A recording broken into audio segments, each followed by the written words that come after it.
नमस्कार दोस्तों, आप सभी का स्वागत है हमारे YouTube channel BCS basic physics में। आज के इस वीडियो में हम कक्षा 11 का टॉपिक लेकर चल रहे हैं प्रतिबल। स्ट्रेस किसे कहा जाता है, प्रतिबल किसे कहा जाता है तथा इसके कितने प्रकार होते हैं, सबकी डेफिनेशन आज के इस वीडियो में देखेंगे आप लोग।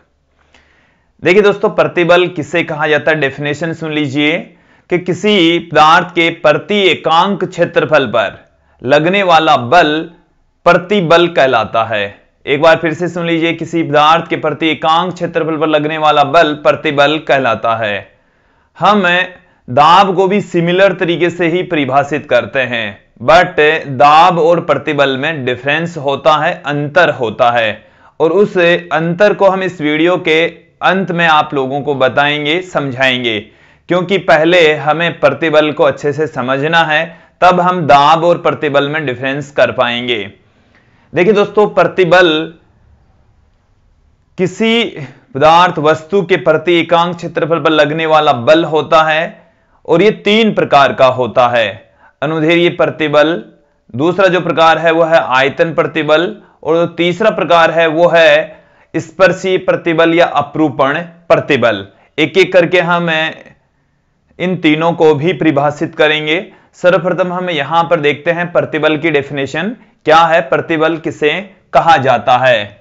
तो देखिए क्या है प्रतिबल, इसकी जो डेफिनेशन है वो क्या है वो देख लीजिए एक बार, कि किसी वस्तु के प्रति एकांक क्षेत्रफल पर, किसी वस्तु के प्रति एकांक क्षेत्रफल पर, किसी वस्तु के प्रति एकांक क्षेत्रफल पर लगने वाला बल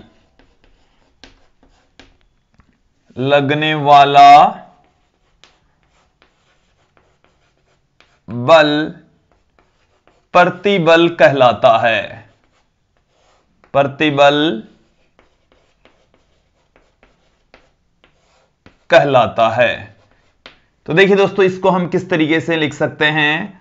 प्रतिबल बराबर होगा, जैसे मान लीजिए कि किसी वस्तु के ए क्षेत्रफल पर कैपिटल एफ यदि बल काम करता है, तो प्रतिबल बराबर हम लिख सकते हैं बल बट्टे में क्षेत्रफल। बल को हमने यहां पर कैपिटल एफ से लिखा है, और क्षेत्रफल को यहां पर हमने कैपिटल ए से लिखा है। तो प्रतिबल को बल बट्टे में क्षेत्रफल से हम परिभाषित करते हैं। इस तरीके से इसको पुट किया जा सकता है। अब इसके पश्चात हम बात करेंगे प्रतिबल का मात्रक। प्रतिबल का मात्रक, देखिए प्रतिबल का मात्रक वही होगा जो F बट्टे में 1 का मात्रक होगा। तो F अपॉन में 1 का मात्रक, F यहां पर बल है और बल का मात्रक होता है दोस्तों न्यूटन। A यहां पर क्षेत्रफल है और क्षेत्रफल का मात्रक होता है मीटर स्क्वायर। तो न्यूटन प्रति मीटर स्क्वायर इसका मात्रक होता है। और ये जो मात्रक है दोस्तों वो SI पद्धति या MKS पद्धति में होता है। यदि हम बात करें CGS पद्धति में, तो CGS पद्धति में प्रतिबल का मात्रक क्या होगा। CGS पद्धति में, तो देखिए दोस्तों CGS पद्धति में इसका मात्रक क्या हो जाएगा। बल का जो मात्रक है वो होता है डाइन, और यह है मीटर, और मीटर का CGS पद्धति में जो मात्रक है वो होता है दोस्तों सेंटीमीटर। तो डाइन पर सेंटीमीटर स्क्वायर इसका मात्रक हो जाएगा। फिर हम बात करते हैं यहां पर प्रतिबल की विमा। तो प्रतिबल की विमा वही होगी जो F बट्टे में 1 की विमा होगी। F यहां पर बल है, और बल की जो विमा है वो दोस्तों देखिए क्या होती है, M1 L1 T-2, और यहां पर A क्षेत्रफल है जिसकी विमा L2। फाइनली जो प्रतिबल है उसकी विमा आएगी M1। देखिए L2 ऊपर जाएगा तो L की घात 1 पड़ी है, -2 ऊपर चली जाएगी तो -1 रह जाएगी, T की घात है -2। तो यह आ गया प्रतिबल का मात्रक और विमा। दोस्तों यहां तक आप लोगों को समझ में आ गया होगा। इसके पश्चात हम बात करते हैं प्रतिबल के प्रकार। देखिए जो प्रतिबल है वो 3 प्रकार के होते हैं। कौन कौन से प्रकार है वो देखिए। प्रतिबल के प्रकार, प्रतिबल 3 प्रकार का होता है दोस्तों। 3 प्रकार हैं। कौन कौन से हैं? देखिए जो पहला प्रकार है वो है अनुदैर्ध्य प्रतिबल। अनुदैर्ध्य प्रतिबल, इस प्रतिबल का दूसरा नाम भी है जिसको हम रेखीय प्रतिबल भी कहते हैं, लेकिन जो प्रचलित नाम है सबसे ज्यादा जो यूज में आता है वो है अनुदैर्ध्य प्रतिबल। इसे हम रेखीय प्रतिबल भी कहते हैं दोस्तों। फिर उसके पश्चात जो दूसरा प्रकार है वो है आयतन प्रतिबल। आयतन प्रतिबल। और जो तीसरा प्रकार है वो है अपरूपण प्रतिबल। अपरूपण प्रतिबल का भी दूसरा नाम है दोस्तों, इसे स्पर्शरेखीय प्रतिबल भी कहा जाता है। इसे स्पर्शरेखीय प्रतिबल भी कहा जाता है, स्पर्शरेखीय प्रतिबल भी कहलाता है। अब हम एक एक करके इन सभी प्रकार के प्रतिबलों का अध्ययन करेंगे। सर्वप्रथम हम बात यहां पर करते हैं अनुदैर्ध्य प्रतिबल की। अनुदैर्ध्य प्रतिबल। देखिए अनुदैर्ध्य प्रतिबल किसे कहा जाता है कि जब किसी वस्तु की लंबाई के अनुदिश यदि बल काम करता है, लंबाई के अनुदिश या जो वस्तु है उसके क्षेत्रफल के ठीक लंबवत दिशा में, क्षेत्रफल के लंबवत व लंबाई के अनुदिश यदि बल काम करता है तो उस प्रतिबल को हम अनुदैर्ध्य प्रतिबल कहेंगे। और अनुदैर्ध्य प्रतिबल जब काम करता है तो जो वस्तु है उसकी लंबाई में वृद्धि या कमी होती है। उसके आधार पर हम अनुदैर्ध्य प्रतिबल को भी 2 भागों में डिवाइड कर सकते हैं दोस्तों। देखिए सबसे पहले हम देखेंगे अनुदैर्ध्य प्रतिबल क्या है कि ऐसा प्रतिबल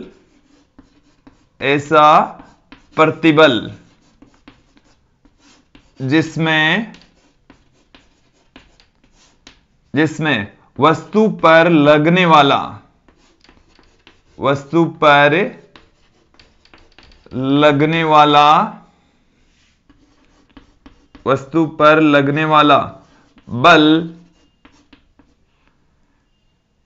बल लंबाई के अनुदिश व अनुप्रस्थ काट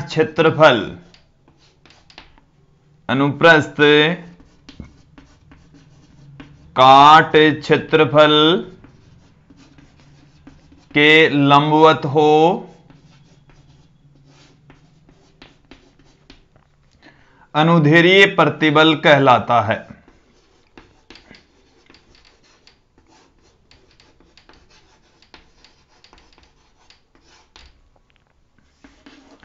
अनुदैर्ध्य प्रतिबल कहलाता है। तो देखिए दोस्तों जब अनुदैर्ध्य प्रतिबल काम करता है तो जो वस्तु है उसकी लंबाई में वृद्धि भी हो सकती है, वस्तु की लंबाई में कमी भी हो सकती है। और जब लंबाई में वृद्धि होती है तो उस अनुदैर्ध्य प्रतिबल को हम तनन प्रतिबल कहेंगे, और लंबाई में कमी होती है तो उस प्रतिबल को हम संपीड़न प्रतिबल कहेंगे। तो अनुदैर्ध्य प्रतिबल भी 2 प्रकार का होता है। अनुदैर्ध्य प्रतिबल के प्रकार, अनुदैर्ध्य प्रतिबल के प्रकार। तो अनुदैर्ध्य प्रतिबल है दोस्तों वो भी 2 प्रकार का होता है। कौन कौन से प्रकार हैं? तनन प्रतिबल, जो पहला प्रकार है वो है तनन प्रतिबल, अर्थात बाह्य बल लगने से लंबाई में वृद्धि हो। और दूसरा है वो है संपीड़न प्रतिबल, ऐसा प्रतिबल जिसमें लंबाई में कमी हो तो उसको हम संपीड़न प्रतिबल कहेंगे। तो दोस्तों ये था अनुदैर्ध्य प्रतिबल। अब हम इसके तनन प्रतिबल और संपीड़न प्रतिबल को भी हम यहां पर परिभाषित करते हैं।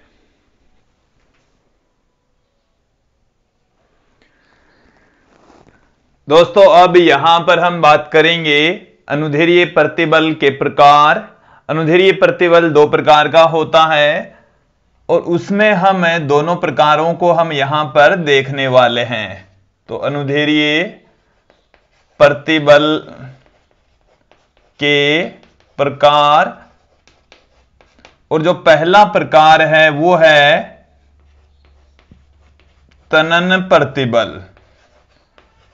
तनन प्रतिबल, तो तनन प्रतिबल किसे कहते हैं सुन लीजिए कि ऐसा प्रतिबल जिसमें विरूपक बल के कारण से वस्तु की लंबाई में वृद्धि हो। एक बार फिर से सुन लीजिए, ऐसा प्रतिबल जिसमें विरूपक बल के कारण से वस्तु की लंबाई में वृद्धि हो तनन प्रतिबल कहलाता है। तनन का मतलब है जो लंबा किया जा सके। तो देखिए दोस्तों यहां पर क्या है कि ऐसा प्रतिबल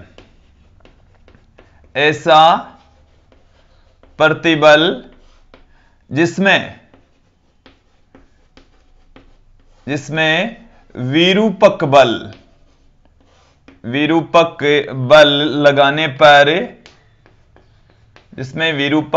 लगाने पर वस्तु की लंबाई में वृद्धि हो। वस्तु की लंबाई में वृद्धि हो तनन प्रतिबल कहलाता है। तनन प्रतिबल कहलाता है। दोस्तों तनन प्रतिबल कहलाएगा। सेकंड जो पार्ट है वो है संपीड़न प्रतिबल। संपीड़न प्रतिबल, देखिए नाम से ही स्पष्ट है कि इसमें जो वस्तु है वो संपीड़ित हो जाएगी, अर्थात उसकी लंबाई में कमी आएगी। तो देखिए दोस्तों ऐसा प्रतिबल जिसमें विरूपक बल के कारण, ऐसा प्रतिबल जिसमें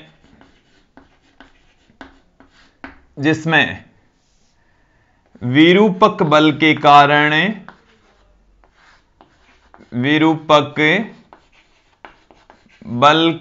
कारण वस्तु की लंबाई में कमी हो। वस्तु की लंबाई में कमी हो संपीड़न प्रतिबल कहलाता है। संपीड़न प्रतिबल कहलाता है। अब दोस्तों हम बात करते हैं कि जो अनुदैर्ध्य प्रतिबल है वो किस टाइप के पदार्थों में पाया जाता है। तो जो अनुदैर्ध्य प्रतिबल है वो सिर्फ ठोसों में पाया जाएगा। द्रव और गैसों में संपीड़न प्रतिबल या तनन प्रतिबल नहीं पाया जाता, अर्थात ये जो हमारे पास में अनुदैर्ध्य प्रतिबल होता है वो नहीं पाया जाता है। दोस्तों ये सिर्फ ठोसों में पाया जाता है। फिर उसके पश्चात जो हम पढ़ेंगे आयतन प्रतिबल, वो ठोस, द्रव और गैस तीनों में पाया जाएगा। और यदि हम बात करें गैसों में, तो गैसों में तो सिर्फ आयतन प्रतिबल ही पाया जाता है। तो ये जो प्रतिबल है अनुदैर्ध्य प्रतिबल वो सिर्फ ठोसों में पाया जाता है। अनुदैर्ध्य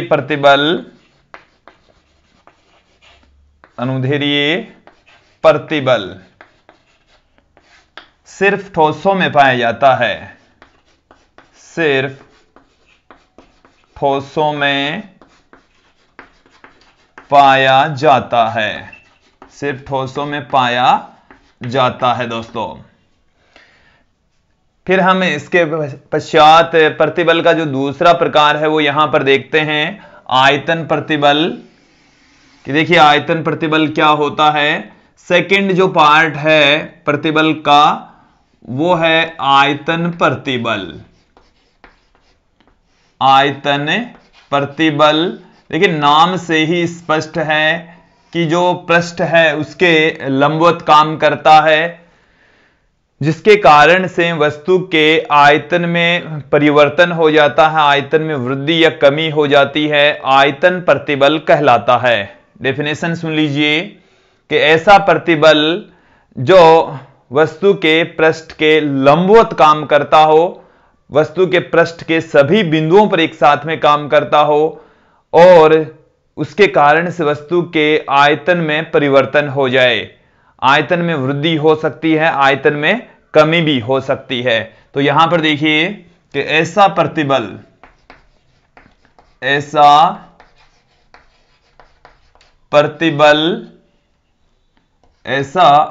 प्रतिबल जो वस्तु के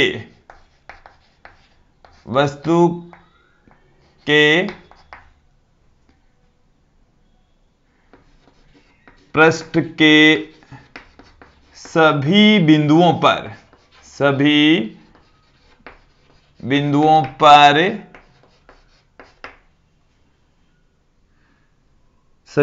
पर लंबवत बल कार्य करें,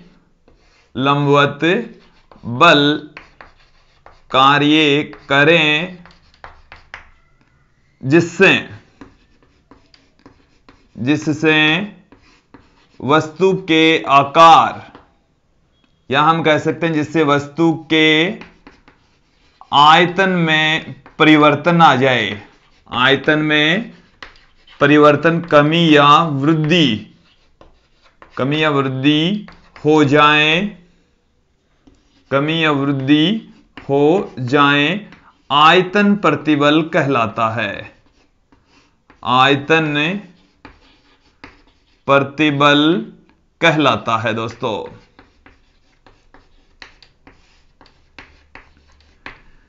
अब यहां पर ध्यान देंगे कि आयतन में वृद्धि भी हो सकती है, आयतन में कमी भी हो सकती है। आयतन में वृद्धि तो तब होगी जब पृष्ठ के लंबवत बाहर की ओर बल काम करता हो, तब आयतन में वृद्धि होगी। और जब पृष्ठ के लंबवत वस्तु की ओर, वस्तु के आयतन की तरफ यदि बल लगता है तो आयतन में दोस्तों कमी होती है। और ये जो आयतन प्रतिबल है वो ठोस, द्रव और गैस तीनों में लगता है, और जो गैसें हैं उसमें सिर्फ आयतन प्रतिबल पाया जाता है। तो यहां पर ये मैं दोनों बातें पुट कर रहा हूं। आयतन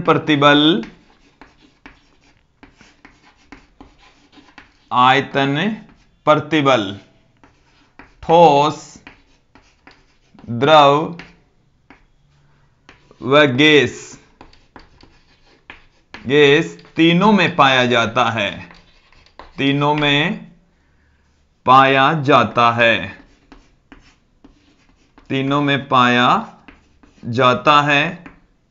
गैसों में सिर्फ आयतन प्रतिबल पाया जाता है, गैसों में सिर्फ आयतन प्रतिबल पाया जाता है।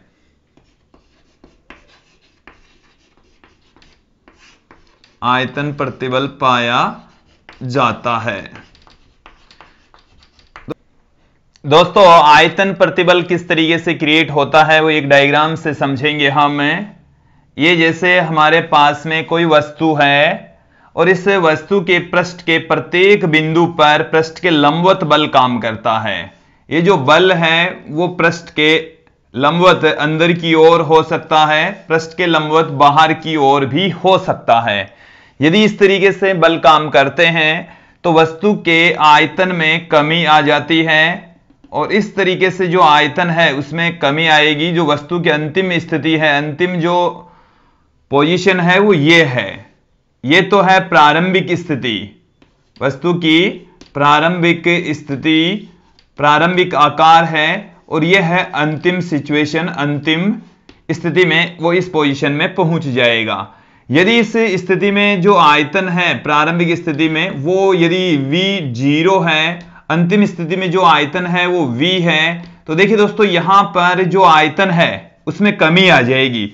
ये जो इन दोनों के बीच में आप गैप देख रहे हैं, इस गैप के इक्वल दोनों सिचुएशंस के अंदर परिवर्तन आ जाएगा। ये जो आयतन है उसको हम लिख सकते हैं डेल्टा वी, आयतन में यहां पर कमी होगी, क्योंकि यदि आप अंतिम आयतन में से प्रारंभिक आयतन यदि घटा देंगे तो ये इसका मान ऋणात्मक आएगा, क्योंकि जो अंत वाला आयतन है वो कम होगा, प्रारंभ वाला आयतन अधिक होगा, तत्पश्चात आयतन में कमी आएगी। दोस्तों आयतन में वृद्धि भी हो सकती है यदि ये बल बाहर की दिशा में काम करते हैं तो दोस्तों आयतन प्रतिबल में जो बल है वो वस्तु के पृष्ठ के ठीक लंबवत काम करते हैं, जो वस्तु के आयतन में कमी या वृद्धि कर देते हैं।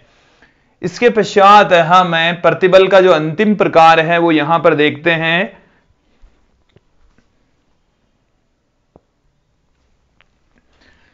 अब यहां पर दोस्तों हम प्रतिबल का जो अंतिम प्रकार है अपरूपण प्रतिबल, जिसे हम स्पर्शरेखीय प्रतिबल भी कहते हैं, को परिभाषित करते हैं अपरूपण प्रतिबल। देखिए दोस्तों अपरूपण प्रतिबल किसे कहा जाता है? इसे स्पर्शरेखीय प्रतिबल भी कहा जाता है। स्पर्शरेखीय प्रतिबल कहते किसे हैं, होता क्या है, डेफिनेशन क्या है इसकी? कि देखिए दोस्तों ऐसा प्रतिबल जिसमें विरूपक बल या जो बाह्य बल लगता है, जो वस्तु के आकार आकृति में परिवर्तन करता है, वो वस्तु के पृष्ठ के अनुदिश काम करता हो। एक बार फिर से सुन लीजिए, यदि वस्तु की इस पृष्ठ के अनुदिश यदि बल काम करता है, स्पर्शरेखीय दिशा में यदि बल काम करता है, तो उस प्रतिबल को हम स्पर्शरेखीय प्रतिबल या अपरूपण प्रतिबल कहते हैं। देखिए जब अपरूपण प्रतिबल काम करता है तो वस्तु के आकार में परिवर्तन आ जाता है, जबकि आयतन अपरिवर्तित रहता है। अपरूपण प्रतिबल सिर्फ ठोसों में पाया जाता है, सिर्फ ठोसों में पाया जाता है। तो यहां पर इसकी डेफिनेशन देखिए कि ऐसा प्रतिबल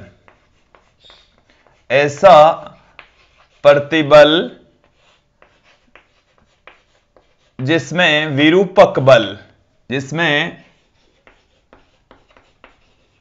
विरूपक बल वस्तु के पृष्ठ के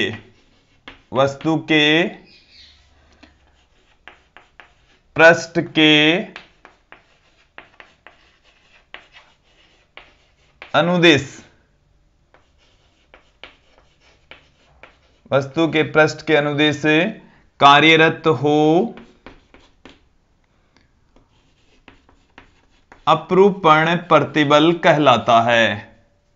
अपरूपण प्रतिबल कहलाता है, अपरूपण प्रतिबल कहलाता है। दोस्तों देखिए अपरूपण प्रतिबल जब काम करता है तो अपरूपण प्रतिबल के अंदर जो बल का जो मान है या जो क्षेत्रफल है वो कौन कौन से होंगे, एक डायग्राम से समझेंगे आप। अपरूपण प्रतिबल बराबर होगा बल F बट्टे में क्षेत्रफल, और जो क्षेत्रफल है वो कौन सा शामिल किया जाता है, बल क्या होता है, कौन सी सिचुएशन में काम करता है, वो देखिए एक डायग्राम से मैं आप लोगों को समझाने का प्रयास कर रहा हूं। ये हमारे पास में कोई वस्तु है, जैसे कोई वस्तु है घनाभाकार, वस्तु की जो आकृति है वो घनाभाकार है। इस तरीके से हमारे पास में कोई वस्तु है, और जब इसके ऊपर बाह्य बल इस पृष्ठ के ऊपर इधर ये बल F लगता है, तो इस पृष्ठ का, जिस पृष्ठ के ऊपर बल लग रहा है उस पृष्ठ का क्षेत्रफल होता है यहां पर। तो क्षेत्रफल के अनुदिश बल काम करता है। जो क्षेत्रफल के अनुदिश काम करेगा तो यहां से ये जो पृष्ठ है, ये जो धरातल में ये जो पृष्ठ जिसके ऊपर रखा हुआ है, ये स्थिर पृष्ठ होता है, ये स्थिर अवस्था में होता है, ये गति नहीं करेगा। जब इधर बल काम करेगा तो यहां से देखिए सिचुएशन किस तरीके से क्रिएट होती है।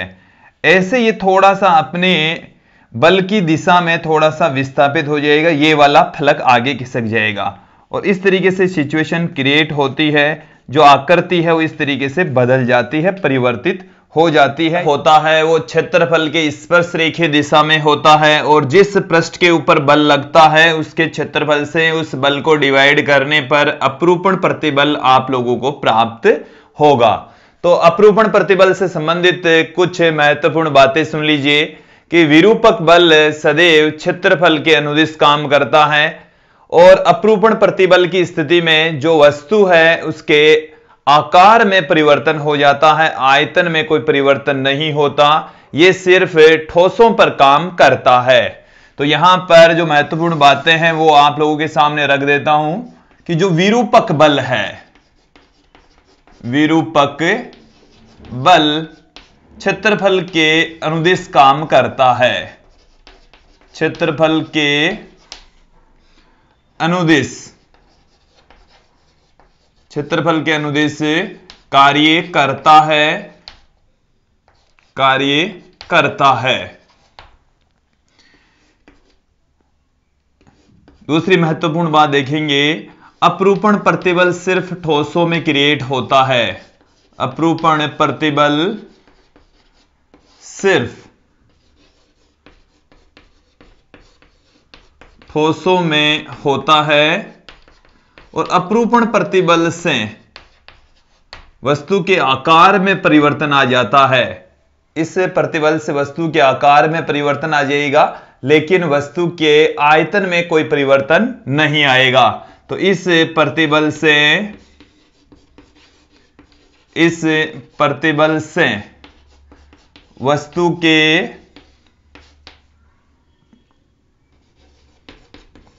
आकार में परिवर्तन आ जाता है, आकार में परिवर्तन आ जाता है, लेकिन आयतन अपरिवर्तित रहता है, लेकिन आयतन अपरिवर्तित, आयतन अपरिवर्तित रहता है। अब देखिए दोस्तों, प्रतिबल और दाब में अंतर हम आप लोगों के सामने रख रहे हैं। प्रतिबल व दाब में अंतर, प्रतिबल और दाब में अंतर, क्या डिफरेंस है वो देख लीजिए। देखिए दोनों की जो डेफिनेशन है वो लगभग एक जैसी ही है। तो देखिए दोस्तों, प्रतिबल और दाब में जो डिफरेंस है वो क्या होता है। प्रतिबल में लगने वाला बल पृष्ठ के लंबवत या स्पर्श रेखीय हो सकता है, जबकि दाब में लगने वाला बल सिर्फ पृष्ठ के लंबवत होता है। और प्रतिबल से वस्तु के आयतन में वृद्धि या कमी हो सकती है, अर्थात ये संपीड़न तथा तनन प्रकृति का दोनों का हो सकता है, जबकि दाब में सिर्फ ये संपीड़न प्रकृति का ही होता है, वस्तु के आयतन में कमी ही करता है। तो यहां पर देखिए दोनों में डिफरेंस क्या है। प्रतिबल में बल, प्रतिबल में बल, बल पृष्ठ के लंबवत, पृष्ठ के लंबवत व स्पर्श रेखीय लग सकता है, स्पर्श रेखीय लग सकता है, जबकि दाब में बल सदैव पृष्ठ के लंबवत कार्य करता है। बल सदैव, दाब में बल सदैव पृष्ठ के लंबवत काम करता है, पृष्ठ के लंबवत कार्य करता है, कार्य करता है। जो दूसरा डिफरेंस है वो क्या है। प्रतिबल में वस्तु के आयतन में वृद्धि या कमी हो सकती है, अर्थात प्रतिबल तनन और संपीड़न दोनों प्रकृति का होता है, जबकि दाब सिर्फ संपीड़न प्रकृति का होता है। तो प्रतिबल से वस्तु में तनन व संपीड़न दोनों उत्पन्न हो सकते हैं, दोनों उत्पन्न हो सकते हैं, जबकि दाब में सिर्फ संपीड़न होता है, जबकि दाब से सिर्फ संपीड़न होता है। जब दाब लगता है तो वस्तु संपीड़ित होती है, सिर्फ संपीड़न की घटना घटित होती है, सिर्फ संपीड़न होता है दोस्तों। तो ये है प्रतिबल और दाब में अंतर, आप लोगों को समझ में आया होगा।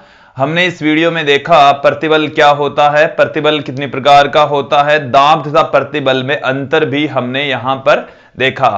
तो दोस्तों आज के इस वीडियो में इतना ही। धन्यवाद दोस्तों।